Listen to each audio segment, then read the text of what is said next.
Dear student, good morning. मैं P S Tiwari आप सभी का फिजिक्स क्लास में स्वागत करता हूं। जैसा कि आप सब जानते हैं कि मैं प्रत्येक दिन आपको मॉर्निंग में 8 बजे फिजिक्स क्लास देता हूं। यदि किसी दिन किसी कारण से मैं आपको क्लास नहीं दे पाया तो उसके के लिए मैं क्षमा चाहता हूं। बाकी मैं कंटिन्यू कोशिश करता हूं, प्रयास करता हूं कि मैं आपको अधिक से अधिक क्लास दे पाऊं। ठीक है, तो जैसे कि हम जानते हैं कि इससे पहले जो मेरा टॉपिक था किरचॉफ का नियम बहुत ही मोस्ट था। हमने बताया था किरचॉफ के 2 नियम होते हैं। हमने पहला नियम पढ़ा जिसे क्या बोलते थे, किरचॉफ करंट लॉ के नाम से भी जानते थे, और वह आवेश संरक्षण के नियम के लिए लागू होता था। आज हम बात करेंगे किरचॉफ के द्वितीय नियम के बारे में। हेडिंग डली दिख रहे होंगे आप, second law of Kirchhoff, Kirchhoff का द्वितीय नियम या लूप रूल, लूप का नियम जिसे कहते हैं। किरचॉफ का जो द्वितीय नियम है, जैसे पहले को क्या बोलते थे, केसीएल बोलते थे, किरचॉफ करंट लॉ। दूसरे क्या बोलते हैं, केवीएल बोलते हैं, किरचॉफ वोल्टेज लॉ के नाम से जानते हैं। पहले वाले में हमने जो बताया था वह आवेश संरक्षण के सिद्धांत पर कार्य करता था। दूसरा जो है यह ऊर्जा संरक्षण के सिद्धांत पर कार्य करता है। बहुत मोटी रीडिंग बता रहे हैं, इसको ध्यान रखिएगा। पहला नियम को क्या बोलते थे, किरचॉफ करंट लॉ। यह किस सिद्धांत पे कार्य करता था, आवेश संरक्षण के सिद्धांत पे कार्य करता था। दूसरे क्या बोलते हैं, केवीएल, किरचॉफ वोल्टेज लॉ। यह किस सिद्धांत पे कार्य करता है, ऊर्जा संरक्षण के सिद्धांत पे कार्य करता है। लेकिन अंतर यह है कि यह खुले लूप के लिए था, यह बंद लूप के लिए। तो यहाँ पे भी लिख सकते हैं कि किरचॉफ का द्वितीय नियम केवल बंद लूप के लिए सत्य है, क्लोज्ड लूप के लिए सत्य है। ठीक है, ये जो महत्वपूर्ण फैक्ट इसको हमने बता दिया। आइए हम अब किरचॉफ के द्वितीय नियम का गहन अध्ययन करते हैं, जो कि पेपर में आपको कैसे क्या लिखना है। तो आइए हम बात करते हैं किरचॉफ के द्वितीय नियम के बारे में। तो अगर डायग्राम आप समझना चाहेंगे तो डायग्राम समझ लीजिए, फिर इसकी थ्योरी हम समझाते हैं। अगर डायग्राम देख पा रहे होंगे तो डायग्राम में किरचॉफ लॉ अगर आप देखेंगे तो इसमें आपको 2 बंद लूप, क्योंकि इसका नाम था लूप का नियम बंद पास, तो इसमें 2 बंद लूप बंद है। एक आपका ये बंदा नंबरिंग की फर्स्ट बंद लूप, इसका नाम क्या है, ए बी सी डी, यानी प्रथम बंद लूप बंद जाल क्या बन रहा, ए बी सी डी बन रहा। दूसरा बंद जाल आपका क्या बन रहा, ध्यान दीजिए, सी डी ई एफ, यानी कि किरचॉफ के जो बंद लूप है इसमें आपके 2 बंद लूप बन रहे हैं। पहला ए बी सी डी, दूसरा सी डी ई एफ है। फर्स्ट वाले में आपके 2 रेजिस्टेंस R1 और R2 हैं। इसमें आपका जो विद्युत वाहक बल E1 और E2 है। करंट क्या बह रही है आपकी, I1 और I2। जो करंट की दिशा की डायरेक्शन है, ये देख रहे हैं डायरेक्शन दिया कि I1 धारा जा रही ए की ओर, I2 धारा जा रही ए की ओर। जब दोनों एक साथ जाकर मिलेंगे बिंदु ई पर आएंगे तो करंट आपकी क्या हो गई, I1 प्लस I2 हो जाती है। ठीक है, अब हम इसकी पहले इसके स्टेटमेंट को पढ़ेंगे। तो लिख लीजिए आप लोग स्टेटमेंट भी इसका कि किसी विद्युत परिपथ के किसी बंद लूप, यहीं पे लिख दे रहे हैं इसके आगे, किसी विद्युत परिपथ के किसी विद्युत परिपथ के किसी बंद लूप, किसी बंद लूप, लूप को अपन पास भी बोल सकते हैं। बंद लूप में विद्युत वाहक बलों का बीजगणितीय योग, बंद लूप में विद्युत वाहक बलों का बीजगणितीय योग, बीजगणितीय योग मतलब कि बोलेंगे बीजगणितीय योग, समझ लो मैथमेटिक्स में पढ़े हैं। बीजगणितीय योग उस लूप के विभिन्न भागों में धाराओं, उसी के आगे लिख दे रहे, उस लूप के बीजगणितीय योग,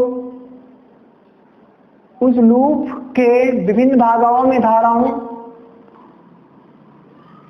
विभिन्न भागों में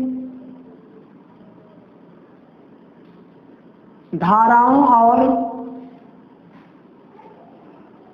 विभिन्न भागों में धाराओं और संगत प्रतिरोधों के गुणनफलों के और संगत प्रतिरोधों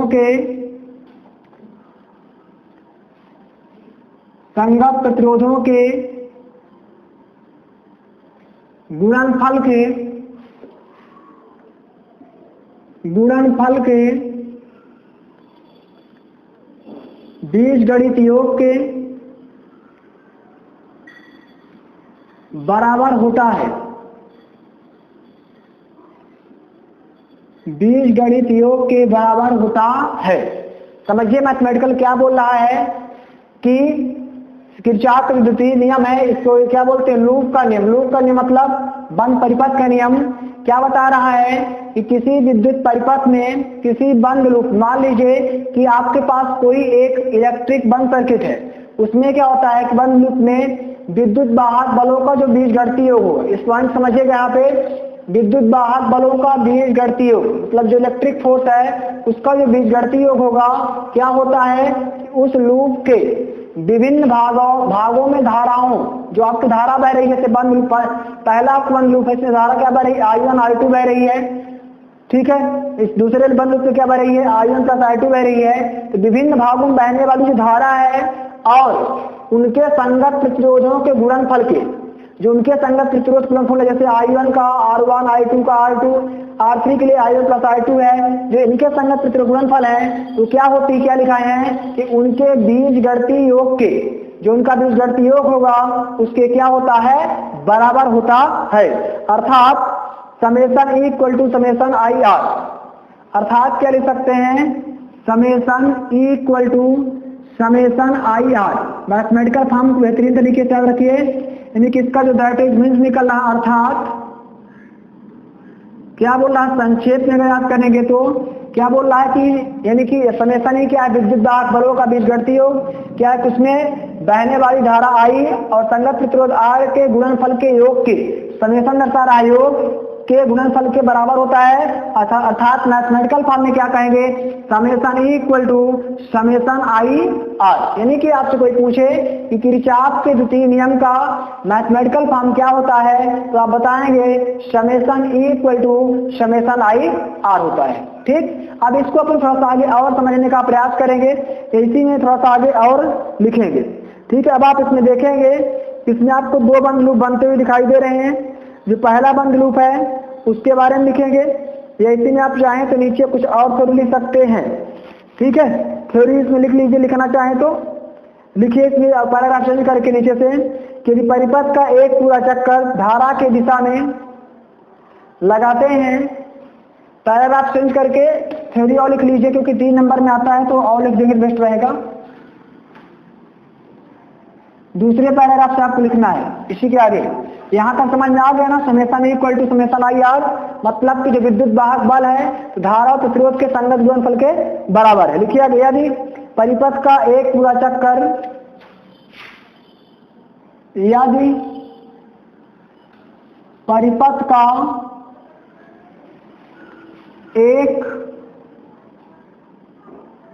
पूरा चक्कर, मतलब क्या कह रहा है कि ये परिपथ का एक पूरा चक्कर धारा की दिशा में लगाते हैं तो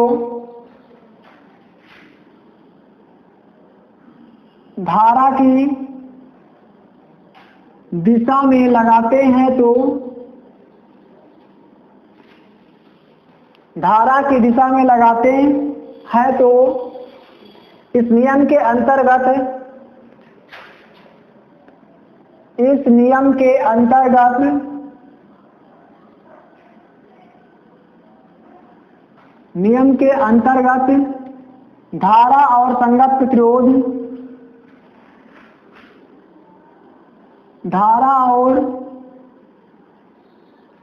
संगत प्रतिरोध के गुणनफल को धनात्मक लेते हैं। संगत प्रतिरोध के गुणनफल को धनात्मक लेते हैं। इसके विपरीत गुणनफल, इसके विपरीत गुणनफल को ऋणात्मक लेते हैं, इसके विपरीत गुणनफल को ऋणात्मक लेते हैं,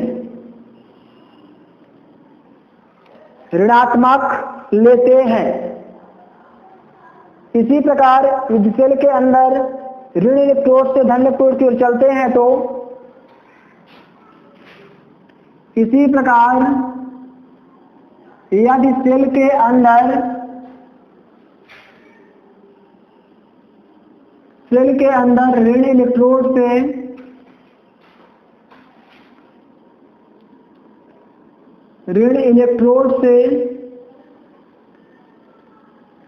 धन इलेक्ट्रोड की ओर चलते हैं,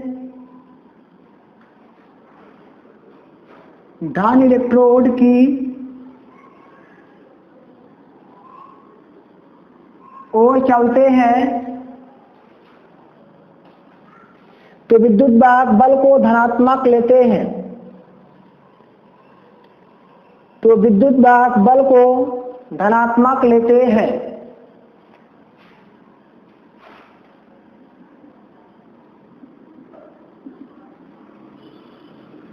बल को धनात्मक लेते हैं। समझिएगा थ्योरी, वहां तक समझा देते कि जो विद्युत वाहक बल था वह क्या होता है कि धारा और प्रतिरोध के संगत गुणनफल के बराबर था। लास्ट मैथमेटिकल में क्या लिखा वाला था कि समेशन E इक्वल टू क्या हुआ था, समेशन I R। ये है किरचॉफ के नियम का गणितीय रूप, द्वितीय नियम का। फिर उसके आगे जो पैराग्राफ से देखिए क्या लिखा था, थ्योरी है कि यदि परिपथ का एक पूरा चक्कर धारा के दिशा में लगाते हैं, जैसे परिपथ का एक पूरा चक्कर, जैसे परिपथ आपका है ये परिपथ पूरा चक्कर एक I1 और I2 दोनों क्या है धारा के दिशा में लगा, मतलब जहां जिस तरह धारा बह रही है उसी दिशा में लगाते हैं तो इस नियम के अंतर्गत क्या होता है कि धारा और संगत प्रतिरोध के गुणनफल, यानी कि धारा I और संगत प्रतिरोध मतलब R का जो गुणनफल होता है तो उसको क्या लेते हैं, दोनों का गुणनफल क्या होता है धनात्मक मतलब पॉजिटिव लेते हैं। किस कंडीशन में, यानी कि जब धारा और संगत प्रतिरोध दोनों क्या हो एक ही दिशा में ले तो लेकिन विपरीत गुणनफल को ऋणात्मक लेते हैं। लेकिन अगर उसके विपरीत हो जाए, धारा और प्रतिरोध दोनों की दिशा अलग अलग हो जाए तो वहां पे क्या हो जाए गुणनफल ऋणात्मक। अगर एक दिशा में है प्रतिरोध और धारा तो गुणनफल धनात्मक होगा, लेकिन अगर विपरीत दिशा में है तो गुणनफल क्या होगा ऋणात्मक होगा। फिर क्या लिखा कि इसी प्रकार सेल के अंदर, मान लीजिए सेल है, सेल के अंदर क्या करते हैं ऋण इलेक्ट्रोड को धन इलेक्ट्रोड की ओर ले चलते हैं, यानी कि जो आपका ऋण इलेक्ट्रोड होता है इसको अपन धन इलेक्ट्रोड की ओर ले चलते हैं तो विद्युत वाहक बल क्या होता है धनात्मक। किस कंडीशन में, जब अपन सेल के अंदर कहां पे कहां जाते हैं ऋण इलेक्ट्रोड, जैसे आपके मार्कर इधर ऋण है इधर धन है, जब ऋण से धन की ओर जाएंगे इलेक्ट्रोड आपका क्या होता है धनात्मक होता है। ठीक, एक किरचॉफ के नियम का पूरा जो थ्योरी था हमने समझाया। अब इसी के आगे थोड़ा सा 2 लाइन और लिख लीजिए। हमने इसमें बताया डायग्राम में, अगर आप लोग देख रहे होंगे डायग्राम में क्या बताया कि इसमें आपके 2 बंद लूप बन रहे हैं, 2 बंद लूप बन रहे हैं। तो हम इसमें देखेंगे पहले और दूसरे में, थ्योरी को मिटा दे रहे हैं जो लिखे हैं, 2 लाइन मैथमेटिकल और समझिए इसमें। तो हमने क्या बोला था कि किरचॉफ का जो दूसरा नियम है किसके लिए सत्य होता है, बंद लूप के लिए सत्य होता है। तो बंद लूप अगर आप देख रहे होंगे तो पहला बंद लूप हमारा क्या था, यहाँ पे R1 है, यहाँ पे B है।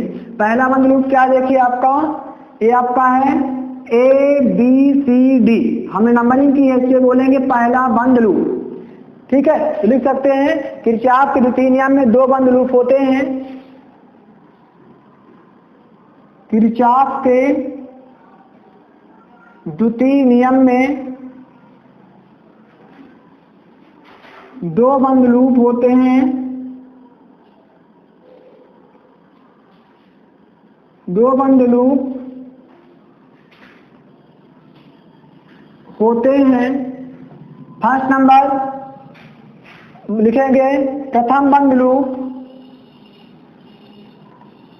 प्रथम बंद लूप कौन सा लूप है, देखिए बंद लूप ABCD में, प्रथम बंद लूप ABCD में। देखिए पहला लूप बंद लूप क्या है ABCD में, प्रथम बंद लूप ABCD में। अब आपने इसका जो मैथमेटिकल फॉर्म देखा तो इसमें क्या हो जाएगा, प्रथम बंद लूप ABCD में इस नियम से, इस नियम मतलब किरचॉफ के द्वितीय नियम से, यहाँ लिख लीजिए इस नियम से। तो देखिए पहला नियम क्या होता है, मैथमेटिकल फॉर्म लिखा है कि summation A equal to summation IR। इस नियम के अकॉर्डिंग क्या हो जाएगा, प्रथम बंद लूप में हो जाएगा आपका I1 R1 minus I2 R2 equal to E1 minus E2। प्रथम बंद लूप में आपको हो जाएगा I1 R1 minus I2 R2, I1 R1 minus I2 R2 equal to E1 minus E2। जैसे पेपर पूछ लिया कि किरचॉफ के प्रथम बंद लूप के गणितीय रूप क्या होता है, तो आप क्या बताएंगे, I1 R1 minus I2 R2 equal to E1 minus E2। देखिए यहाँ पे माइनस क्यों लिए, जैसे मैंने बताया था कि दोनों की दिशा अलग अलग है। प्रतिरोध R और धारा I1 इसकी यहाँ पे भी है, इसके दोनों की जो दिशाएं हैं तो एक और जा रही, तो आपका I1 R1 minus I2 R2 equal to जाएगा E1 माइनस E2। फिर इसीलिए लिखेंगे दूसरा नंबर द्वितीय बंद लूप। देखिए द्वितीय बंद लूप क्या है, CDEF, इसको ने माना द्वितीय, तो लिखेंगे द्वितीय बंद लूप, द्वितीय बंद लूप CDEF में, द्वितीय बंद लूप CDEF में। अब इसका भी मैथमेटिकल फॉर्म देखिए, तो CDEF का मैथमेटिकल फॉर्म क्या हो जाएगा, द्वितीय बंद लूप CDEF में इसमें हो जाएगा I2 R2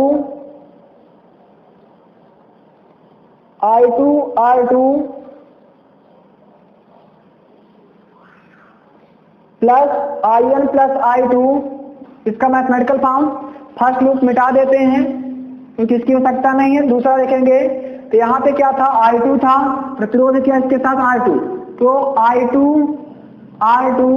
प्लस यहाँ पे देखिए I2 करंट था, इसके साथ R2 था, यहाँ पे क्या I1 प्लस I2, तो प्लस I1 प्लस I2, इसके साथ प्रतिरोध क्या आप देखेंगे तो इसके साथ प्रतिरोध आपका क्या मिलेगा, इसके साथ प्रतिरोध आपका है, ध्यान दीजिए I1 प्लस I2 का प्रतिरोध क्या है R3, तो हो जाएगा I2 plus I1 plus I2 into हो जाएगा R3। अब आप ही बताइए किसके इक्वल हो जाएगा, इक्वल टू हो जाएगा आपका E2, क्या हो जाएगा इक्वल टू, इसके टोटल इक्वल टू हो जाएगा E2, यहाँ लिख देंगे E2। समझ गए हैं, जो हमने लिया है फर्स्ट लूप में I1 के साथ प्रतिरोध R1 था चित्र में, I2 के साथ प्रतिरोध R2 था, इक्वल टू हो गया E1 माइनस E2, दोनों विद्युत वाहक बल।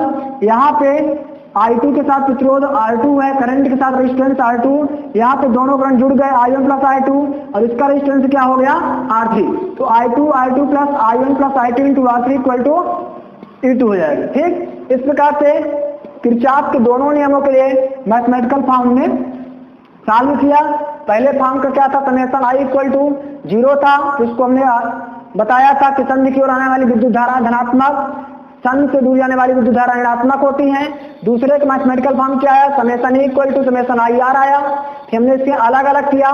प्रथम लूप के लिए क्या आया, I1 R1 minus I2 R2 equal to E1 minus E2 आ गया। द्वितीय लूप के लिए क्या आया, I2 R2 plus I1 plus I2 into R3 equal to E2 आ गया। ये सारे मैथमेटिकल फॉर्मूले रटिए।